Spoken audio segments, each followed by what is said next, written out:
Monsieur le Président, bonjour. Oui, bonjour monsieur. Pourquoi dites-vous que la démocratie béninoise est gravement menacée? Je crois que depuis quelque temps, dans notre pays, à notre grande surprise, l'homme que nous avons aidé vraiment à succéder à Mathieu Kérékou ne croit absolument pas à la démocratie. Il pense fondamentalement que les peuples noirs ne sont pas mûrs pour la démocratie. C'est ce que disait un président célèbre de votre pays. Jacques Chirac? Oui, comme vous le savez. Mais là, il applique ce qu'il a vu, de mon point de vue, au Togo. Hier, un universitaire du Togo a dit sa surprise de voir à quel point les programmes de télévision nationale du Bénin ressemblaient comme deux gouttes de larmes à ceux de la télévision togolaise au temps béni des Adémapère. C'est un one-man show permanent sur les 4 chaînes de télévision. Et on ne montre que des soutiens apportés au chef de l'État, meetings, marches, messes, création de groupuscules. Alors on est stupéfait. Je le dis d'autant plus que le Togo est en train de faire un effort que nous avons salué. Le jeune fort est en train, petit à petit, avec évidemment tous les partis politiques, de jeter par-dessus bord les oripeaux de ce qui avait malheureusement handicapé ce pays frère et ami. Vous savez que le Togo nouveau, du temps des Adémapère, la nouvelle marche, du temps des Adémapère, le timonier, le guide, tout ce qui venait du Zaïre, eh bien on a le sentiment que nous l'avons repris ici à notre compte. Le Togo nouveau est devenu le Bénin émergent. Il y a des marches incessantes de soutien, comme au bon vieux temps de l'animation dans le pays voisin. Et nous n'avons pas un guide timonier, nous avons un messie.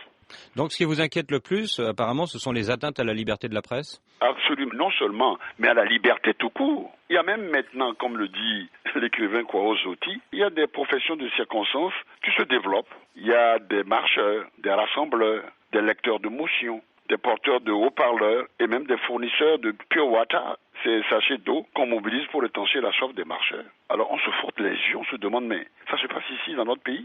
Alors vous êtes très sévère, hein. N'y a-t-il pas quand même une démocratie au niveau électoral? Est-ce que les législatives de l'année dernière n'ont pas été transparentes tout de même? Je vais vous dire ceci pour Yayi Boni. C'est un membre de notre parti que j'ai envoyé précisément à la boîte. Eh bien, il a un peu le complexe d'Édipe, il faut tuer le père pour exister. Alors je suis un peu surpris, mais je dis, ce qui nous paraît fondamental, c'est d'abord la démocratie. Sans démocratie, il n'y a pas de développement. Est-ce que justement, sur le plan des élections et de la transparence, ce sont des choses fondamentales? Est-ce que là, au moins, il n'y a pas encore de la démocratie dans votre pays? Non, d'abord, il y a l'achat de conscience qui est devenu quelque chose d'absolument ahurissant. Les membres du gouvernement, alors que nous ne sommes pas en période électorale, se promènent, distribuent de l'argent. Maintenant, les microcrédits sont utilisés simplement parce que la misère est là après 10 ans de Kérékou pour essayer d'acheter la conscience des gens. Et c'est le président lui-même qui distribue cet argent-là. Mais j'ai dit, nous allons barrer la route à cela. Faites-moi confiance. Le mois dernier, le président américain George Bush est venu à Cotonou. Il a félicité le président Boni Yayi pour ses efforts en faveur de la bonne gouvernance. Est-ce que ce n'est pas le signe que tout n'est pas mauvais dans la politique de Boni Yayi? Quand Bush est passé, c'est vrai que quand il est venu, il était surpris de ne pas me voir à l'aéroport. Il m'a envoyé un cadeau. J'ai dit, si vous êtes bien informé, il y a, on peut dire, un mauvais tournant que prend actuellement notre pays et je ne peux pas cautionner ça. Mais n'y a-t-il pas quand même des hommes d'affaires corrompus qui sont poursuivis par la justice et qui ont même été jetés en prison? C'est pas moi qui ai poursuivi, comme vous le savez, si c'est à qui il faut dire ça.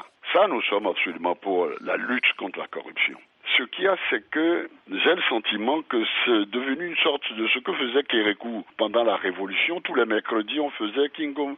On a envoyé une mission d'inspection. On a constaté qu'il manquait 20 000 francs ici, 100 000 francs par là. Et c'est une technique que Mobutu a utilisée dans son fameux discours. On peut dire que c'est une technique du pouvoir maintenant. Regrettez-vous, il y a 2 ans, d'avoir appelé à voter Yayi Boni contre Ounbedji?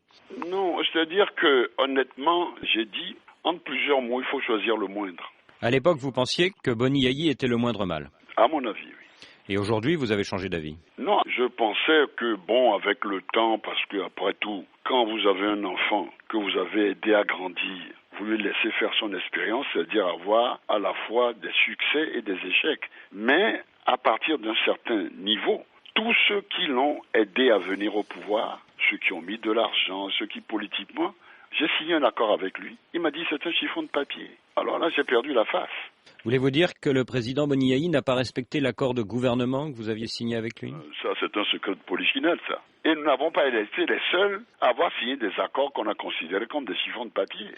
C'est-à-dire qu'il était prévu que vous ayez un certain nombre de postes ministériels et Boni Yayi n'a pas tenu parole, c'est ça? Non, il y a pas qu'il y avait des réformes fondamentales, il fallait une liste électorale informatisée. C'était la première des choses qu'on avait demandé.